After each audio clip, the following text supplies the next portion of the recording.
So we're coming to you live from Moruleng Stadium. You're watching those visuals from the pitch where you're seeing cultural groupings performing, the marching bands, drum majorettes, the Turupa, doing their thing on the field. But of course, we are getting a signal that the ANC president, Cyril Ramaphosa, is at hand and is about to make his way into the stadium to be received by this crowd. In fact, as I say that, we see him coming into the stadium, making his way in. This will be the ANC president, Cyril Ramaphosa's 9th January 8 statement, a journey for him, at least in this role of delivering the message on behalf of the National Executive Committee of the ANC, having started in East London in 2018, shortly after he was elected in 2017. This is his 9th statement, January 8 statement that he delivers as he comes in and he waves at the crowd. Indeed, and we expect him to deliver his last statement in next year. It's his actually last January 8 statement, given that he has publicly said he is not going to contest. So we are not predicting anything. We are basing it on what he has said. So he would have served all his terms. Yeah. But obviously, as you and I know, there's no term limits in the ANC.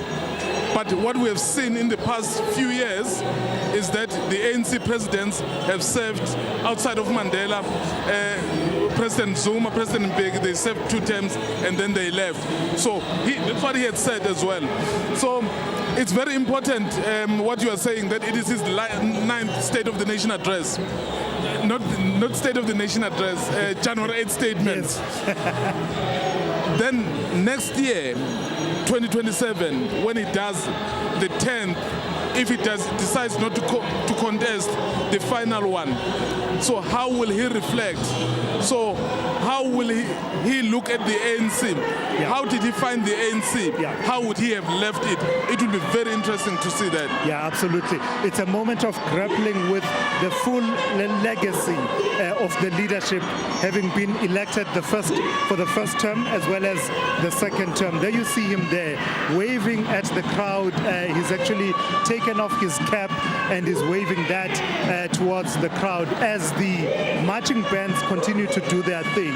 In terms of a spectacle, Mzwai, I can safely say this, what the Northwest has put together, has really been a showpiece. I've attended many of these January 8 occasions where it becomes predictable and you can sort of know what it's going to look and sound like. I must say that as a spectacle, they've really done well this time around. Absolutely. In terms of the entertainment sector, it's been very, beautiful to watch from what has really been happening.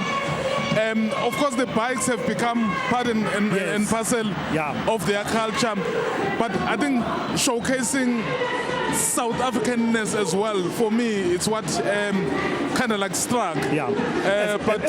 Sorry, Mzwai, as we speak now, the president of the ANC is walking past that big Palestinian flag, and no doubt there'll be lots of reflection, as you and I were doing in the last few minutes, about this area of leadership that has tested his mettle.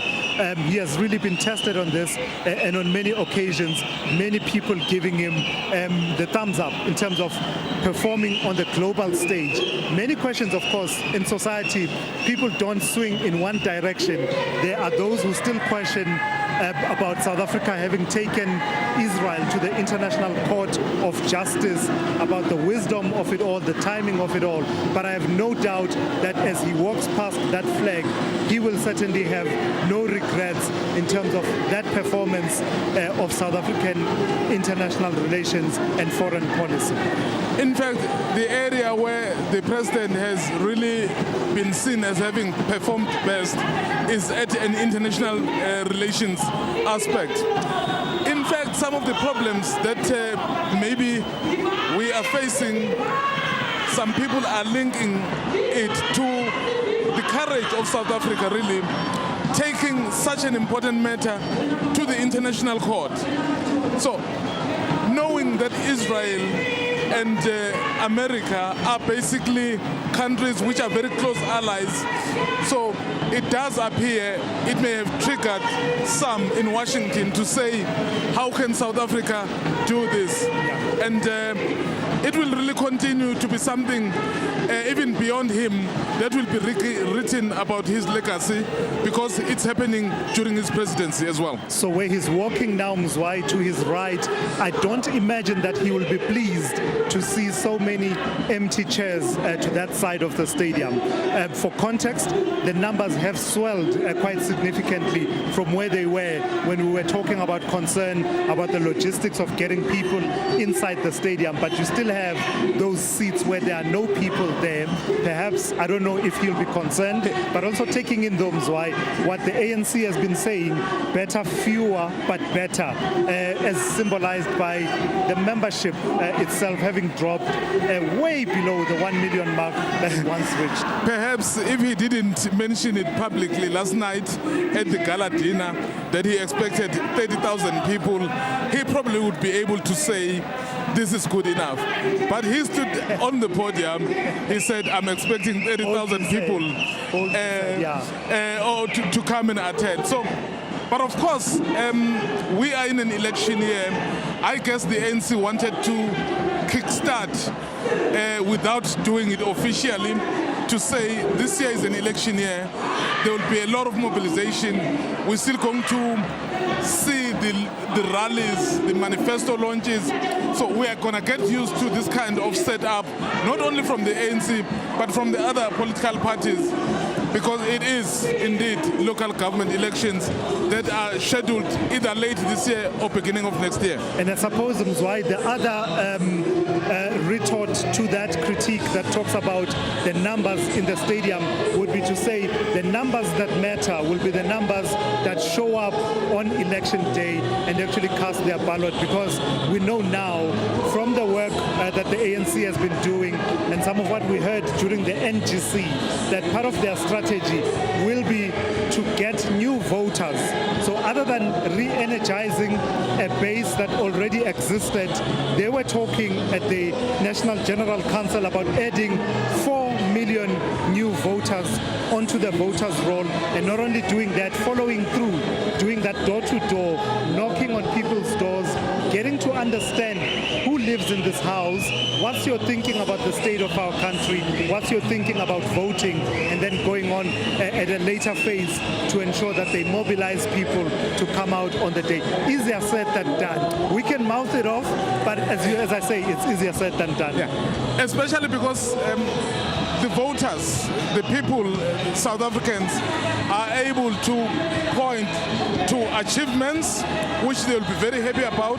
They are able to point to failures which they'll be able to point, and they are also able to engage and say, so we understand, this is what we want. I think the responsibility really of the leadership of the ANC currently at Tulas is to be able to convince people that whatever wrongs or whatever is it that they have not been able to do, this time around they'll be able to do it. Especially because the voters have sent a strong signal to say, if we are unhappy, we will either withdraw our vote, switch our vote, or just stay at home. So for me, this is a very important year. How is the ANC going to run this election, the local government elections? They may not have known what will happen in 2024. They now know.